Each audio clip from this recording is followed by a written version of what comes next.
అందరికీ నమస్కారం. శివసేన ఛానల్కి స్వాగతం. ఈరోజు మీరు వినబోయే కథ పేరు అవసరం. రచించిన వారు కుప్పిలి పద్మ గారు. ఎంత ఆలోచించినా జానకి చేసిన దుర్మార్గము, నీచత్వము, అసహ్యము ఏమిటో అర్థం కావటం లేదు.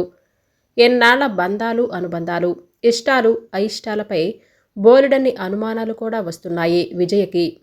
రక్త సంబంధీకులు. సరిగ్గా 3 ఏళ్ల క్రితం జానకి ఏ సంబంధము కుదరటం లేదని భూకంపం వచ్చినంత తలకిందులైంది. ఈ రక్త సంబంధికులే. సంబంధం నిశ్చయమై పెళ్లి జరిగి అప్పగింతలప్పుడు కన్నీటితో బెంగపడింది ఈ రక్త సంబంధికులే. పెళ్ళై సంవత్సరం తిరగకుండా యాక్సిడెంట్లో భర్తని పోగొట్టుకున్న జానకిని చూసి కన్నీరు మున్నీరుగా వస్తున్నటువంటి దుఃఖాన్ని దిగమింగుతూ ఆమెకు అండగా నిలిచింది కూడా ఈ రక్త సంబంధికులే.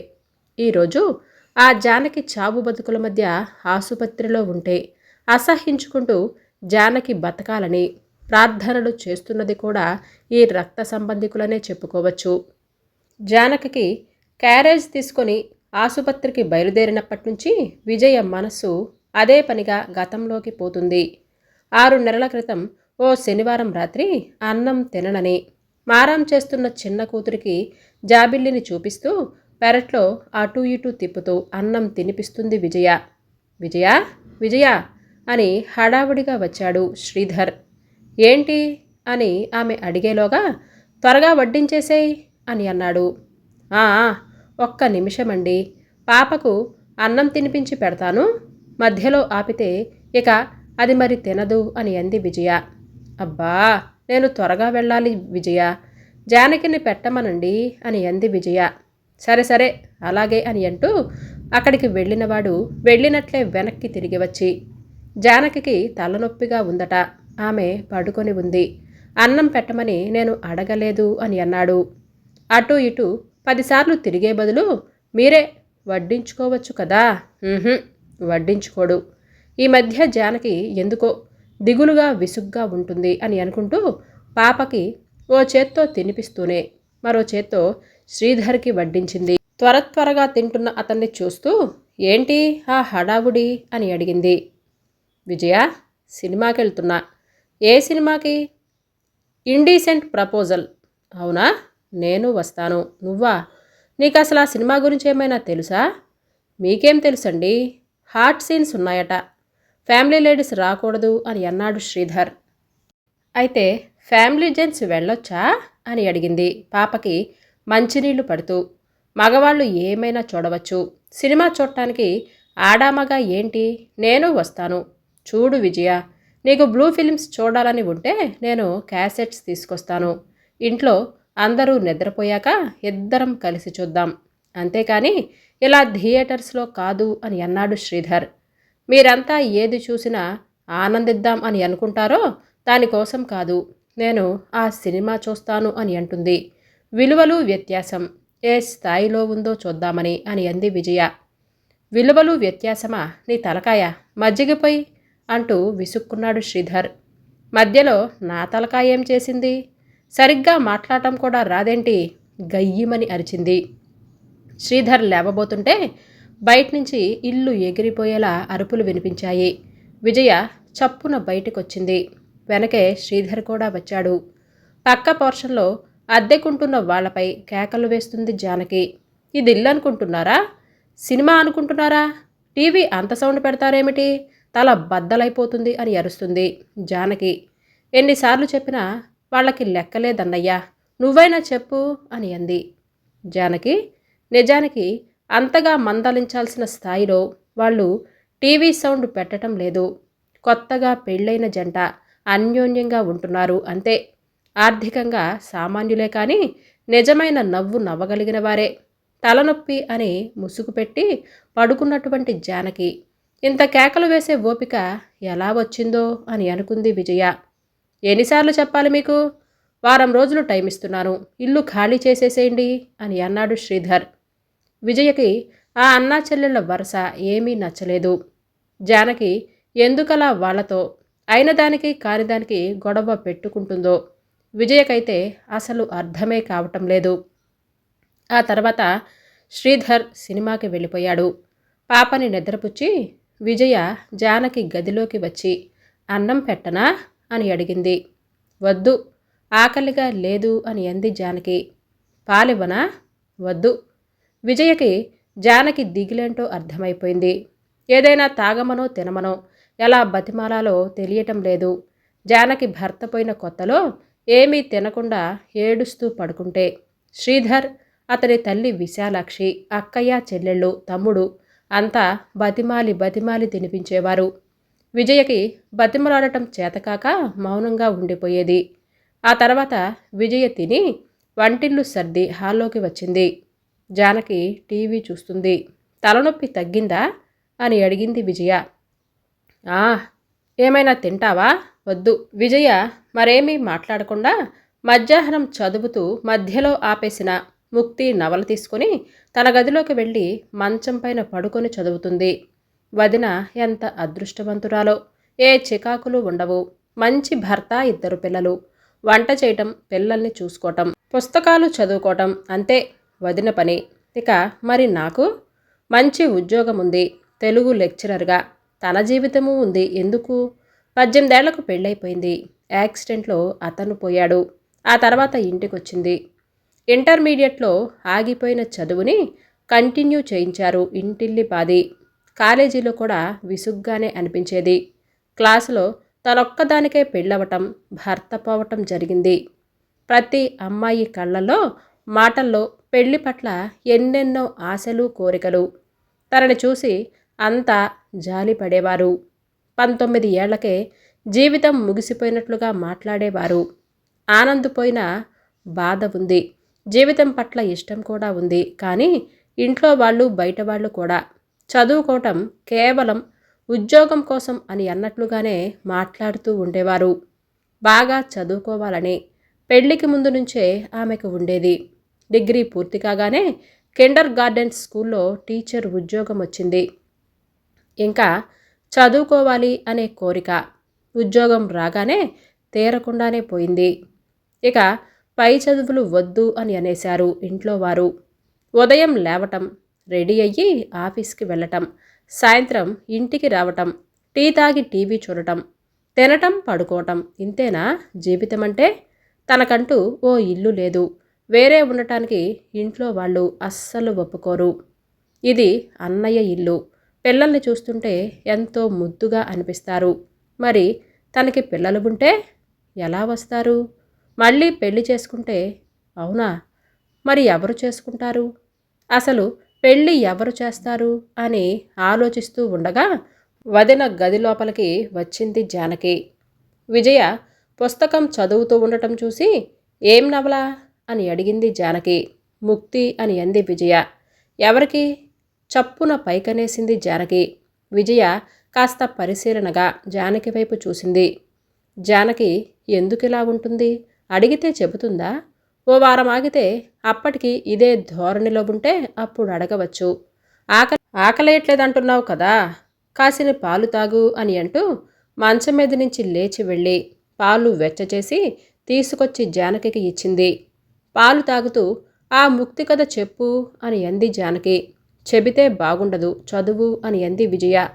ఇదివరలో జానకి పుస్తకాల గురించి అడగటం, విజయ చెప్పటం జరిగింది. కానీ జానకి వాటిని ఎప్పుడూ చదవలేదు. ఆ తర్వాత జానకి గడియారం వైపు చూసింది. 11 గంటలవుతుంది. ఈ వేళప్పుడు ఇంత స్థిమితంగా మాట్లాడుతుంది. అదే అన్నయ్య ఉంటే ఈ పాటికి గది తలుపులు మూసుకుపోయి ఉండేవి. ఆలోచిస్తూ జానకి కూర్చొని ఉన్న చోటనే కాస్త వెనక్కి జరిగి పక్కపైన వాలింది. సినిమా నుంచి తిరిగొచ్చిన శ్రీధర్ని హాల్లోనే పడుకోమంది విజయ. శ్రీధర్ కాసేపు అక్కడే పడుకున్నాడు. అతనికి నిద్ర పట్టలేదు. గదిలో నిద్రపోతున్న విజయని నిద్రలేపి హాల్లోకి రమ్మన్నాడు. విజయ గది తలుపు బోల్డు పెట్టి హాల్లోకి వచ్చింది. జానకి మధ్యలో మెలకువ వచ్చింది. మంచం పైన విజయ కనిపించలేదు. ఆ తర్వాత గడియారం వైపు చూసింది. అప్పుడు సమయం సుమారుగా 2:30 గంటలైంది. వేసి ఉన్న తలుపు వైపు చూస్తూ చిన్నగా నిట్టూర్చింది. జానకి వైవాహిక జీవితంలో అనుభవించిన దగ్గరతనం గుర్తుకొచ్చింది. జానకి కూడా మరి నిద్ర పట్టలేదు. తను మళ్ళీ పెళ్లి చేసుకుంటే ఇంట్లో ఆ విషయం ఎవరికీ పట్టదే. ఆ ఆలోచనలతోనే తెల్లారిపోయింది. జానకి సోమరిగా మంచం పైన పడుకునే ఉంది. విజయ లేచి ఎప్పటిలా త్వరగా పనులన్నీ పూర్తి చేసింది. పెద్ద పాపని రెడీ చేసి స్కూల్కి పంపించింది. ఇక చిన్న పాపని రెడీ చేసి తను కూడా రెడీ అయిపోయి కాలేజీకి బయలుదేరింది. అప్పటికి జానకి ఇంకా పక్క మీద నుంచి లేవనే లేదు. విజయ కాలేజీకి వెళ్లే ముందు జానకి దగ్గరికి వచ్చి ఒంట్లో బాగోలేకపోతే ఆఫీస్కి వెళ్ళకు అని అంది. బానే ఉంది వదినా, నేను వెళతాను అని అంది జానకి. విజయ కాలేజీకి వెళ్ళిపోయింది. జానకి పక్క దిగి ఆఫీస్కి వెళ్ళాలి అని రెడీ అవుతుంటే ఇంతలో కాలింగ్ బెల్ మోగింది. జానకి తలుపు తీసింది. ఎదురుగా రమేష్. రమేష్ అంటే దూరపు బంధువు, వరుసకి అత్త కొడుకు. ఆఫీస్లో పనిపైన వచ్చాను, విజయక్కేది, బావ ఆఫీస్కి వెళ్ళిపోయారా అని అంటూ ప్రశ్నల వర్షం కురిపించాడు. దానికి అన్నింటికీ జవాబులు చెప్పి అతనికి కాఫీ కలిపించింది జానకి. ఆ తర్వాత స్నానానికి వేడి నీళ్లు కూడా అమర్చింది. అతను స్నానం చేసి వచ్చాడు. అన్నం తినేస్తారా, టిఫిన్ ఏమైనా చెయ్యినా అని అడిగింది. అన్నం తినేసి వెళతాను అని అన్నాడు. జానకి అతనికి వడ్డించింది. నువ్వు తినేశావా, డైనింగ్ టేబుల్ దగ్గర కూర్చొని కాస్త బయటికి లాగి కూర్చుంటూ అడిగాడు. తినలేదు. ఇక నువ్వు కూడా పెట్టుకో, తర్వాత తింటాను. తర్వాత ఎప్పుడు, ఒక్కదానివే తింటావు, పెట్టుకో, చనువుగా చెయ్యి పట్టుకొని లాగాడు. ఒక్కసారిగా జానకి ఒళ్ళు జల్లుమంది. మౌనంగా వడ్డించుకుంది. రమేష్ తిని ఆఫీస్కి వెళుతూ సాయంత్రం వచ్చేసరికి 5 గంటలవుతుంది. బావగారు వస్తే చెప్పు అని అక్కడి నుంచి వెళ్ళిపోయాడు. ఎలానో ఆలస్యం అయిందని మొత్తానికి ఆఫీస్ మాని టీవీ ముందు కూర్చుంది. అప్పుడప్పుడు అప్రయత్నంగా ఆమె చూపులు రమేష్ పట్టుకున్న చేతివైపు వాలుతూనే ఉన్నాయి. 1:30 అవుతూ ఉండగా ఇంటికొచ్చిన విజయ జానకిని ఇంట్లో చూసి ఒంట్లో బాగోలేదా అని అడిగింది. బాగానే ఉంది అని అంటూ రమేష్ వచ్చిన విషయాన్ని చెప్పింది. 4:30 అవుతూ ఉండగా టీవీ ముందు నుంచి లేచి ఇంట్లో చెల్లాచెదురుగా ఉన్నటువంటి వస్తువులన్నీ ఎక్కడివక్కడ సర్దింది. స్నానం చేసి స్టాచ్ పెట్టిన కాటన్ చీర నీటుగా కట్టుకుంది. ముఖానికి పలచగా పౌడర్ రాసుకుని బొట్టు కాటుక పెట్టుకుంది. అద్దంలో ముఖాన్ని 2-3 సార్లు చూసుకుని అక్కడికి వచ్చి టీవీ ముందు కూర్చుంది. కానీ ఆమె చూసే చూపులు వీధి గుమ్మానికి అతుక్కొని పోయాయి. శ్రీధర్ ఇంటికొచ్చాడు. విజయ అతనికి కాఫీ అందిస్తూ రమేష్ వచ్చిన విషయం చెప్పింది. 6:30కి రమేష్ వచ్చాడు. కాఫీ ఇచ్చింది. రమేష్, శ్రీధర్లు కబుర్లలో పడ్డారు. భోజనాల వేళ అప్పుడు విజయ శ్రీధర్కి, రమేష్కి ముందు వడ్డించింది. తమని వాళ్లతో కూర్చోమని రమేష్ అడుగుతాడేమో అని ఆశపడిన జానకి నిరాశే మిగిలింది. రాత్రి 10 అవుతూ ఉంటే శ్రీధర్ రమేష్ని పడుకుంటావా అని అడిగాడు. ఆ అని అన్నాడు రమేష్. అంతా నిద్రపోయినా జానకి మాత్రం నిద్ర పట్టలేదు. ఏదో ఒక సమయంలో దొంగ పిల్లిలా రమేష్ తన గదిలోకి వస్తాడేమో, నిద్రపోయాను అని అనుకుని బొగ్గపైన చిన్నగా ముద్దు పెడతాడేమో, వస్తాడా, ఇస్తాడా అని ఆలోచిస్తూ ఉంది. ఆ ఊహలతో తెల్లారగట్ట ఎప్పటికో నిద్రలోకి జారుకుంది జానకి. 2 రోజులు అలాగే గడిచిపోయాయి. జానకి రమేష్తో చనువుగా మాట్లాడటం, చేరువుగా తిరగటం శ్రీధర్ గమనిస్తూనే ఉన్నాడు. జానకి పైన కోపం వచ్చింది.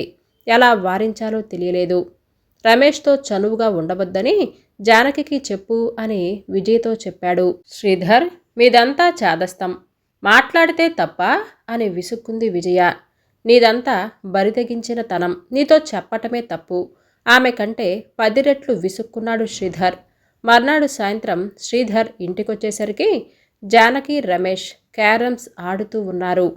శ్రీధర్కి విజయ మీద గొప్ప కోపం వచ్చేసింది. విజయ, విజయ అని అరుస్తూ వంటింటి వైపుకు వెళ్ళాడు. పెరట్లో పిండి రుబ్బుతూ విజయ కనిపించింది. ఎప్పుడు వంటింట్లోనో పెరట్లోనో తగలడతావే, కాస్త ఇంటిని, ఇంట్లోని మనుషుల్ని పట్టించుకునేదేమైనా ఉందా అని గట్టిగా అరిచాడు. మిక్సీలో వేసిన పప్పుతో చేసిన ఇడ్లీలు మీకు ఇష్టం ఉండవు కదా, రోటి పచ్చళ్ళు తప్ప తినరు కదా, మరి వంటింట్లోనో పెరట్లోనో కాక ఈ పనులన్నీ ఎక్కడ చేస్తారు? సరే కాని ఎందుకు అలా అరుస్తున్నారు? పప్పు రుబ్బుతూనే అడిగింది విజయ. వాళ్ళిద్దరూ క్యారమ్స్ ఆడుతున్నారు. ఎవరిద్దరూ?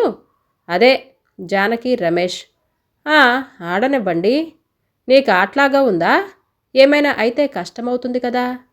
ఏమవుతుంది? జరగకూడదు ఏదైనా జరిగితే? రుబ్బిన పిండిని గిన్నెలోకి తీస్తూ జానకికి ఇష్టమైతే మళ్ళీ పెళ్లి చేద్దామండి అని అంది. మళ్ళీ పెళ్ళా? ఎవరు చేసుకుంటారు? అన్నీ ఉన్నవాళ్ళకే ఒక్క పెళ్లి కావటమే కష్టంగా ఉంటే భర్త పోయిన తనని ఎవరు చేసుకుంటారు? మొదటి పెళ్లికి ఇచ్చిన కట్నం వాళ్ళు తిరిగి ఇవ్వలేదు కదా. బోలెడంత డబ్బు ఖర్చు చేసేశాం. తిరిగి జానకి పెళ్లి ఖర్చులు భరించే స్థితిలో మనం ఇప్పుడు ఉన్నామా? ఇక పెళ్లికి కావలసిన చెల్లెళ్ళు ఇద్దరు ఉన్నారు కదా. నువ్వు ఇలా లేనిపోని ఆలోచనలు చేయకు. కాస్త జానకిని కనిపెట్టుకొని ఉండు అని శ్రీధర్ ఇంట్లోకి వెళ్ళి పాపతో కాస్త హోంవర్క్ చేయించమంది మీ వదిన. తనకి ఇంకా పని తెమ్మలేదట అని అన్నాడు జానకితో. ఎప్పుడు పాపతో హోంవర్క్ విజయే చేయిస్తుంది. ఇవాళ కొత్తగా ఏమిటి? శ్రీధర్ ఇలా చెబుతుంటే జానకికి కాస్త ఆశ్చర్యం కలిగింది. వదిన చెప్పిందా అని అడిగింది. ఆ, అదేంటి? ఇందాకే కదా పాపతో హోంవర్క్ చేయించింది అని అంది జానకి. ఆ మాటకి శ్రీధర్కి చిర్రెత్తుకొచ్చింది. ఏమో నాకేం తెలుసు, పోయి ఆవిడ్నే అడుగు అని అన్నాడు. జానకి తప్పనిసరి బోర్డు ముందు నుంచి లేవాల్సి వచ్చింది. వంటింటి గుమ్మం దగ్గర నిలబడి ఏమైనా పనుందా వదినా అని అడిగింది. మినప్పిండిలో రవ్వ కలుపుతున్న విజయ తల తిప్పి చూసి ఏమీ లేదు. ఎవరు గెలిచారేంటి నవ్వుతూ అడిగింది. జానకికి అన్నయ్య తనని కావాలనే అక్కడి నుంచి పంపించాడు అని అప్పుడు అర్థమైంది. తిరిగి హాల్లోకి వెళ్ళి ఆడే ధైర్యం చేయలేకపోయింది. భోజనాలు చేసి అంతా పడుకున్నారు. పక్క మీదైతే వాలింది కానీ జానకికి మాత్రం నిద్ర రావటం లేదు. మగవాళ్లతో కాస్త చనువుగా మాట్లాడటం అన్నయ్య ఎప్పుడూ భరించలేడు. ఇంతకు ముందు అన్నయ్య స్నేహితులు ఎవరైనా వచ్చినప్పుడు వాళ్ళతో మాట్లాడుతున్నప్పుడు కూడా ఇలాగే పంపించేసేవాడు. ఏమనుకుంటున్నాడు? ఎప్పుడూ కాపలా కాస్తున్నట్లుగానే ఉంటాడు కదా. ఇంతేనా? జీవితమంతా ఇంతేనా? చదువు, ఉద్యోగం, సంపాదన ఇంతేనా బతుకంటే? కాదు. వీటన్నింటి నుంచి భౌతిక జీవితం సుఖంగానే సాగుతుంది. కానీ మనసులోని ఆనంద విషాదాలకి, అనుభూతి నిండిన అనుభవాలకి హేతువు ఏదో ఒకటి ఉంటుంది కదా. అదే కావలసింది. ఇంట్లో వాళ్ళు చేసిన పెళ్ళి, తప్పనిసరి పరిస్థితుల్లో చదివించిన చదువు దొరికింది కదా అని చేయిస్తున్న ఉద్యోగం ఏది తనలోని ఇష్టాలకు రూపం కాదు. తన ఇష్టాలకి, కోరికలకి చోటు లేదా? ఈ జీవితంలో మనసు, శరీరం కోరుకునే వాటికి స్థానం లేదా? అలికిడైతే తల తిప్పి చూసింది జానకి. గుమ్మం దగ్గర శ్రీధర్ ఆమె గదిలోనే ఉండటం చూసి తిరిగి తన గదిలోకి వెళ్ళి పడుకున్నాడు. అప్పుడొచ్చింది జానకికి దుఃఖం. ఎందుకు ఇంత కాపలా? ఇంతేనా? ఎప్పుడు ఈ కాపలా తప్పదా? విజయ! నిద్రపోతున్న విజయని లేపాడు శ్రీధర్. ఏంటండి? జానకి గదిలో పడుకో. ఏంటి? జానకి ఏం చేస్తుందో ఇప్పుడే చూసొచ్చాను. నిద్రపోతుంది. ఎందుకైనా మంచిది నువ్వెళ్ళి పడుకో అక్కడే అని అన్నాడు. ఏం మనిషండి మీరు? అంత మనిషికి కాపలానా ఏంటి? రోజురోజుకి మీకు మతిపోతున్నట్లుగా ఉంది. శ్రీధర్ తండ్రిది ఇదే బుద్ధి. ఎప్పుడు కాపలా కాస్తున్నట్లుగానే ఉంటారు. చూడండి, జానకి చిన్న పిల్లేమీ కాదు. తన జీవితాన్ని తాను నిర్ణయించుకోగలదు. నా కాపలా మీ పహారా. ఆమెకు ఏమీ అక్కర్లేదు అని అంటూ అటువైపుకు తిరిగి పడుకుంది. శ్రీధర్ శాంతంగా ఉండలేక తిరిగి వెళ్ళి జానకిని చూసొచ్చాడు. 2 రోజుల తర్వాత రమేష్ వెళ్ళిపోయాడు. జానకి ఉత్సాహమంతా అణగారిపోయింది. పాపకు చదువు చెబుతుంది. విజయ! వీధిలో నుంచి కేకలు. విజయ బయటికొచ్చింది. పక్క వాళ్ళతో టీవీ సౌండ్ ఎక్కువగా ఉందని గొడవ పెట్టుకుంటుంది జానకి. వారం రోజులుగా లేని గొడవ తిరిగి మొదలైంది. శ్రీధర్ నోరు పారేసుకుంటున్నట్టుగా ఉన్నాడు. విజయ నిట్టూర్చింది. అద్దెకున్న వాళ్ళు ఇల్లు ఖాళీ చేసి వెళ్ళిపోయారు. కొత్త వాళ్ళు వచ్చారు. వాళ్ళకి 2 అబ్బాయిలు. పెద్దబ్బాయికి పెళ్ళై 2 ఏళ్లయిందట. శ్రీకాకుళంలో ఉంటున్నాడు. ఇక రెండో అబ్బాయి బిఈ చదువుతున్నాడు. అమ్మాయి బీఎస్సీ చదువుతుంది. రెండో అబ్బాయి మాధవ్కి జానకి మాట కలిసింది. చూపులు కూడా కలిశాయి. అవకాశం దొరికినప్పుడల్లా మధ్యాహ్నం వేళ జానకి స్కూల్ నుంచి రాగానే అప్పుడప్పుడు కలుసుకుంటూ ఉంటారు ఇంట్లోనే. జానకి ఈ స్నేహం, దగ్గరతనం ఎంతో సంతోషాన్ని, మరెంతో ఉత్సాహాన్ని కలిగించాయి. దసరా సెలవులకి శ్రీధర్ తల్లిదండ్రులు, చెల్లెళ్ళు, తమ్ముళ్ళు కూడా వచ్చారు. ఇల్లంతా సందడిగా ఉంది. విజయ్కి సెలవులు ఉండటంతో ఇంతమందికి వండి పెట్టడానికి కాస్త తీరిక చిక్కింది. వీళ్ళంతా వచ్చిన 2-3 రోజులు జానకి బాగానే ఉంది. 4వ రోజు నుంచి ఆమెలో విసుగు, చికాకు. వీళ్ళంతా ఉండటం వలన మధ్యాహ్నం వేళ మాధవ్ని కలవటానికి వీలు కావటం లేదు. మరో 2 రోజులు గడిచేసరికి అతనితో మాట్లాడకుండా ఉండలేని స్థితిలో జానకి రాత్రి అందరూ నిద్రపోయాక మెల్లగా పెరటి తలుపులు తీసుకొని వెళ్ళింది. ముందుగా అనుకున్న ప్రకారం మాధవ్ ఆమె కోసం నూతి చెప్టా దగ్గర ఎదురు చూస్తూ ఉన్నాడు. ఓ మూలకు కూర్చొని కబుర్లు చెప్పుకున్నారు. ఇలా 2 రోజులు గడిచిపోయాయి. ఓ రోజు రాత్రి నిద్ర మధ్యలో మెలకువ వచ్చిన విశాలాక్షికి పక్క మీద కూతురు కనిపించలేదు. బాత్రూంకి వెళ్ళి ఉంటుందేమో అని తనలో తానే అనుకుంది. అలా 5 నిమిషాలు గడిచాయి. అయినా జానకి వెనక్కి రాలేదు. పక్క మీద నుంచి లేచి చూస్తే బాత్రూంలో దీపం వెలగటం లేదు. హాల్లోకి వచ్చింది. అక్కడ కూడా లేదు. హాల్లో నిద్రపోతున్న జానకి, 2 తమ్ముళ్ళు, తండ్రి అలికిడికి ఒక్కసారిగా మేలుకున్నారు. జానకి పక్క మీద లేదు. వీధి తలుపు వేసే ఉంది. ఏమైంది? ఆతృతగా శ్రీధర్ గది తలుపు తట్టారు. శ్రీధర్, విజయ కూడా లేచారు. శ్రీధర్ వంటింట్లోకి వెళ్ళాడు. పెరటి తలుపు గడి తీసి ఉంది. తలుపు ఒక్కసారిగా తీశాడు. ఇంటివైపు చూస్తూ మాధవ్, జానకి దగ్గరగా, చాలా దగ్గరగా.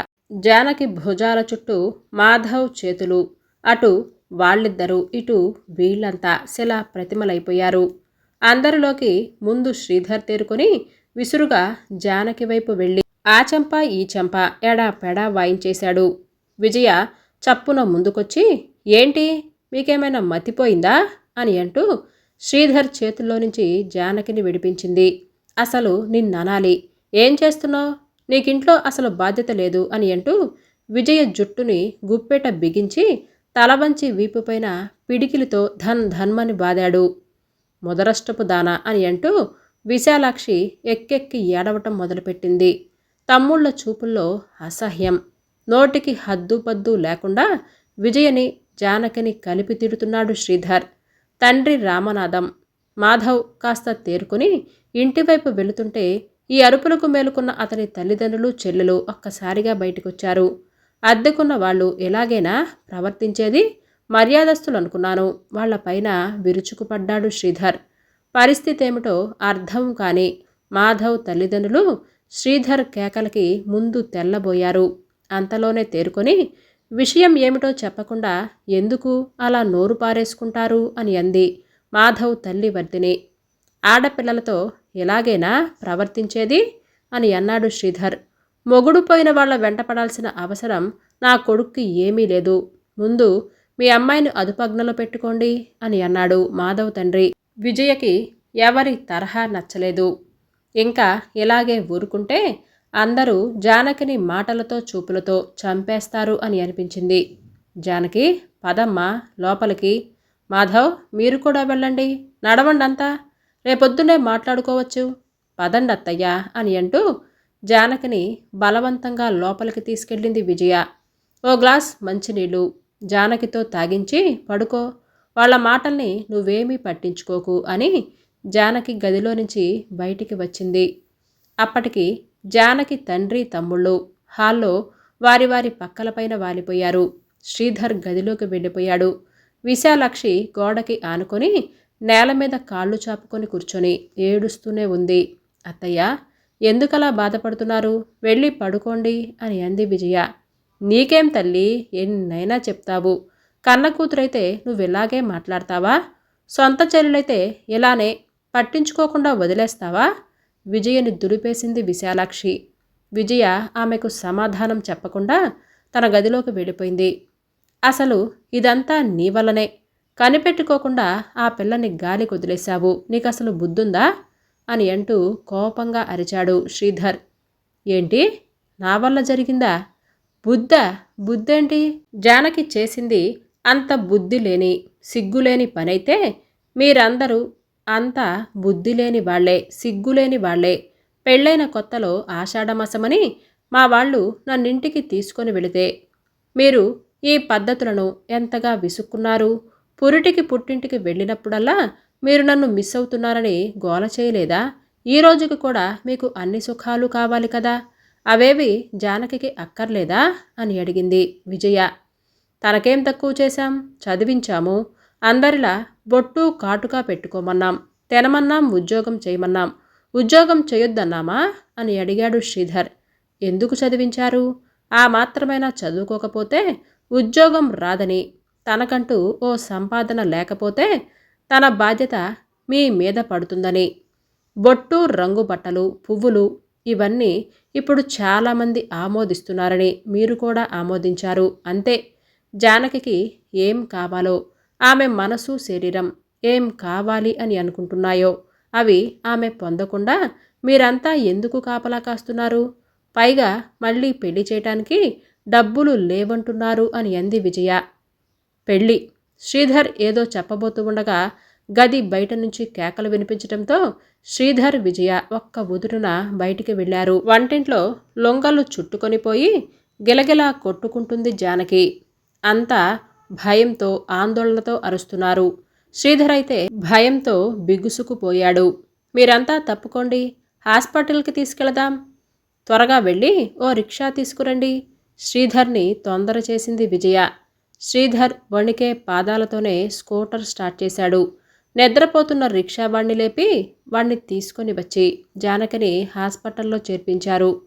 మింగిన పురుగుల మందు జానకి ప్రాణాలను తీయకముందే ఆసుపత్రికి చేర్చారు. మర్నాడు మధ్యాహ్నం అయ్యేసరికి పరిచయస్తులకి, స్నేహితులకి అందరికీ జానకి ఆత్మహత్య యత్నం చేసుకుందని అందరికీ తెలిసిపోయింది. కారణం ఏమిటో ఇంట్లో వాళ్ళు ఎవ్వరికీ చెప్పలేదు. వాళ్ళు గట్టిగా అడగనూ లేదు. కానీ అందరూ దాదాపుగా ఒకే ఒక కారణాన్ని చెప్పుకున్నారు. వేరువేరు స్వరాలతో ఎవడినో ప్రేమించిందట, కుర్రాడు మోసం చేశారట, నెల కూడా తప్పిందట, ఆ విషయం ఇంట్లో కూడా తెలిసిపోయిందట. అన్నీ ఇలాంటి మాటలే. ఇంట్లో వాళ్ళు, బయట వాళ్ళు అంతా ఏకమై అంతలా గుండెలు బాదుకునేంత చెయ్యరాని పనా జానకి చేసింది. ఆలోచిస్తూ హాస్పిటల్లో అడుగుపెట్టింది విజయ. విజయ వచ్చాక అంతవరకు జానకి దగ్గరగా ఉన్న విశాలాక్షి ఇంటికి బయలుదేరింది. జానకితో బలవంతంగా అన్నం తినిపించింది విజయ. పక్కకు తిరిగి ఏడుస్తున్న జానకిని చూసి ఛ, ఊరుకో అని అంది. ఎలా వదినా, ఎలా? రేపు డిశ్చార్జ్ చేస్తారట. నా ముఖం అందరికీ ఎలా చూపించను? ఎక్కెక్కి ఏడుస్తూ అడిగింది జానకి. అందరిలా నువ్వు చేసింది తప్పని నమ్ముతున్నావా అడిగింది విజయ. జానకి ఒక క్షణం మౌనంగా ఉండి ఆ తర్వాత మెల్లగా, ముందు నాకేమీ అనిపించలేదు వదినా. అందరూ నానా రకాలుగా తిడుతూ ఉంటే సిగ్గుగా అనిపిస్తుంది అని అంది. నువ్వు అలా సిగ్గుపడే పని ఏమీ చేయలేదు. నువ్వు ఇలా అధైర్యపడకూడదు. ఎప్పట్లానే ఉండాలి అని అంది విజయ. నన్ను పెళ్లి చేసుకోమని మాధవ్ని ఒప్పించాలని ప్రయత్నిస్తున్నారట కదా, ఇందాక అమ్మ చెప్పింది. మా ఇద్దరి మధ్య పెళ్లి మాటలు, ఒప్పందాలు ఏమీ లేవొదినా. అటువంటి ప్రయత్నాలు ఏమీ వద్దు అని చెప్పు అని అంది జానకి. సరే అని అంది విజయ. జానకి ఆసుపత్రి నుంచి డిశ్చార్జ్ అయ్యి ఇంటికొచ్చిన 2 రోజుల తర్వాత జానకిని ఉద్యోగం మానిపించి తమతో ఇంటికి తీసుకొని వెళ్ళిపోతాం అని అన్నారు అమ్మా నాన్నలు. అదే మంచిది. ఇక్కడుంటే తిరిగి ఏ పిచ్చి పని చేస్తుందో ఏమో. ఇప్పటికే నలుగురిలో తలెత్తుకొని తిరగలేక చస్తున్నాం. నా ఇంట్లో ఉంటే బాధ్యత తీసుకోవాలి, ఇలాంటి వాళ్ళతో కష్టం అని అన్నాడు శ్రీధర్. విజయ మౌనంగా జానకి వైపే చూస్తుంది. శ్రీధర్తో మధ్యాహ్నం బయటికి వెళతాం, నీ బట్టలన్నీ సర్దుకో అని అంది. జానకితో విశాలాక్షి. జానకి తన గదిలోకి వెళ్ళి పరుసుతో తిరిగి వచ్చి చెప్పులు వేసుకుంటూ వదినా వెళ్ళొస్తా అని అంది. ఎక్కడికి? ఆశ్చర్యంగా అడిగాడు శ్రీధర్. స్కూల్కి వద్దన్నానుగా అని అంది విశాలాక్ష. నేను ఏ ఊరు రాను. ఇక్కడుంటే మీ పరువు పోతుందంటున్నారు కదా. నా బాధ్యత కూడా ఎవరూ తీసుకోనక్కర్లేదు. వేరే ఇల్లు తీసుకొని వెళ్ళిపోతాను అని అంటూ విజయ్ దగ్గరకొచ్చి వెళ్ళొస్తా వదినా అని అంది జానకి మెరిసే కళ్ళతో. జానకిని ఆప్యాయంగా దగ్గరికి తీసుకొని చిన్నగా నవ్వింది విజయ. తేలికపడ్డ మనసుతో బయటికి నడిచింది జానకి. కథ పేరు అవసరం. రచించిన వారు కుప్పిలి పద్మగారు. ఈ కథ ఇంతటితో సమాప్తం. రేపు సరికొత్త కథతో మళ్ళీ మీ ముందుకొస్తాను. అంతవరకు బాయ్ అండి.